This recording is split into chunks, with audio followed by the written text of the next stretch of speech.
Now, so far, you've been learning the patterns behind checkmates, right? But most of them were either one move or two move checkmates. However, in an actual game, you're never going to be handed this in a platter. You will have to eventually steer the game towards those checkmate patterns. Alright, so what we're going to be doing here is looking at some of the basic checkmates that happens in a chess endgame. So in this particular position, white has both a queen and a rook. Can you find a way to checkmate the king?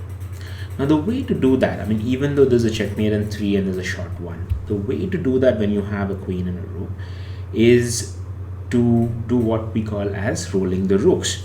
And it's extremely important that you're very careful not to stalemate in this position. So what should you do? Here's what I recommend, and this is the best way to do it.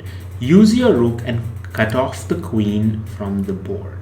Like cut him off, like, because as soon as you keep the rook there, he just can't move there. And now that you've cut him off, use the queen to do the other side and cut him off further. Now use the rook to again cut him, and this pretty much clears up the entire board. So what you need to be doing here is bring the rook to the other end of the road, but do not block the path of the queen. And once the king moves here, that's a checkmate. This is the best way to checkmate when you have a queen and a rook or two rooks, it doesn't matter. This is the best way to complete the queen and rook checkmate.